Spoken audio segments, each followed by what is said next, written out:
It began with a whistle, just a whistle. But that sound would echo across history, shaking the conscience of a nation. In the sweltering summer of 1955, a 14-year-old boy from Chicago stepped into the humid air of Mississippi. He was just a teenager, smiling, curious, full of life. He had no idea that in just a few days, he would become the face of America's darkest truth. This is the haunting story of Emmett Till, the boy whose murder forced America to finally confront its deepest evil and changed history forever. Emmett Lewis Till was born on July 25, 1941, in Chicago.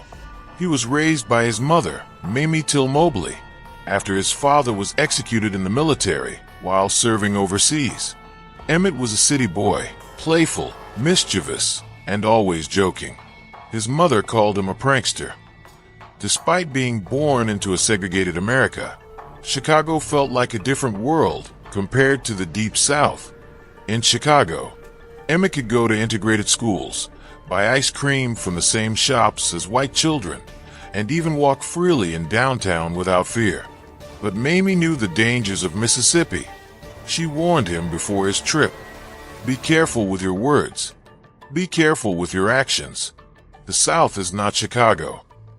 But Emmett was just 14, too young to truly understand the danger. In August 1955, Emmett traveled to Money, Mississippi, to visit his great-uncle, Moses Wright. The town was tiny, rural, and deeply segregated. Here, black families worked on cotton fields, often as sharecroppers for white landowners. Racial violence was common.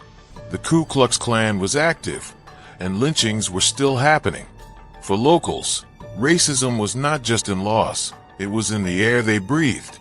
To Emmett, though, Mississippi felt like another world. He was carefree, laughing with cousins, showing off his jokes, and even talking about his life back in Chicago. He didn't fully grasp how strict and dangerous racial boundaries were here.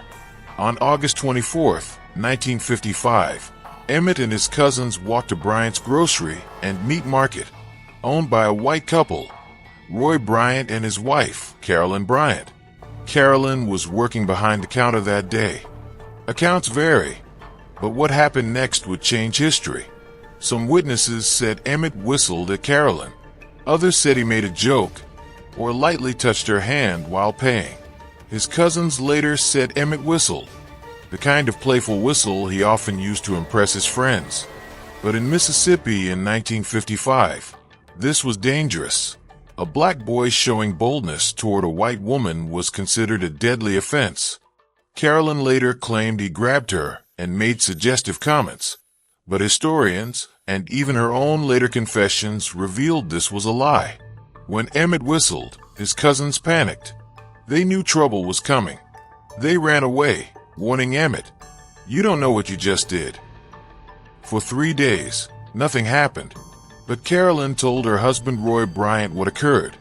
Late at night, August 28, 1955, Roy Bryant and his half-brother, J.W. Millam, drove to Moses Wright's house. Armed, they stormed in around 2 a.m. They dragged Emmett out of bed while his great-uncle pleaded, "He's just a boy." The kidnappers didn't listen. They forced Emmett into their truck and disappeared into the darkness. For hours, Emmett was beaten, tortured, and humiliated.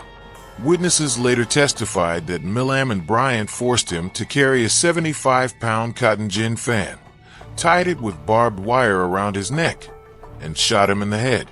They dumped his body into the Tallahatchie River. Emmett Till was just 14. 3 days later, a fisherman spotted Emmett's bloated body. His face was mutilated beyond recognition. His eye had been gouged out, his nose crushed, and his body decomposed. Only his ring, engraved with his father's initials, confirmed his identity. When Mamie Till received the body in Chicago, she was overcome with grief. But she made a decision that would change history. She insisted on an open casket funeral. She wanted the world to see what racism had done to her child. More than 50,000 people viewed his body at Chicago's Roberts Temple Church of God. Jet magazine published photographs of Emmett's face. Swollen, unrecognizable, horrifying. The images shocked the world. They made racism visible in a way America could not ignore.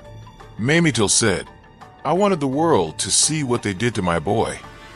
In September 1955, Roy Bryant and J.W. Millam were put on trial in Mississippi, despite overwhelming evidence, including eyewitness testimony from Moses Wright, who bravely pointed at them in court, an act almost unheard of in the Jim Crow South.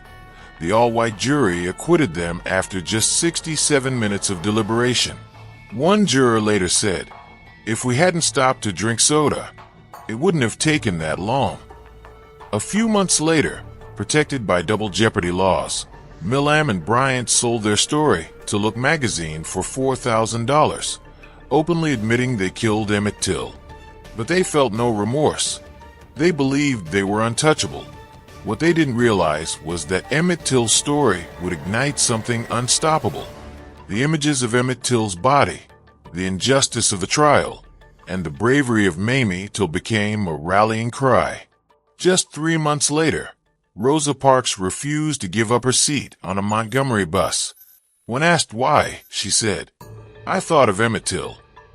Historians agree. The civil rights movement, Martin Luther King Jr., protests, marches, legislation, all trace back to the spark of Emmett Till's murder. Decades later, Emmett Till's name continues to echo. Monuments, books, documentaries, and even recent federal investigations have tried to bring justice. In 2022, President Joe Biden signed the Emmett Till Anti-Lynching Act, officially making lynching a federal hate crime. Mamie Till never stopped fighting. She once said, "When people saw what happened to my boy, they finally had to face themselves." Emmett Till was just 14 years old. He was not a politician, not a soldier, not a leader. He was a boy who loved jokes, who whistled, who dreamed. But his death shook the conscience of America. From the cotton fields of Mississippi to the steps of Washington, D.C., his story became the seed of change. And even today, every time we talk about justice, every time we talk about equality, the face of Emmett Till looks back at us, demanding that we never forget.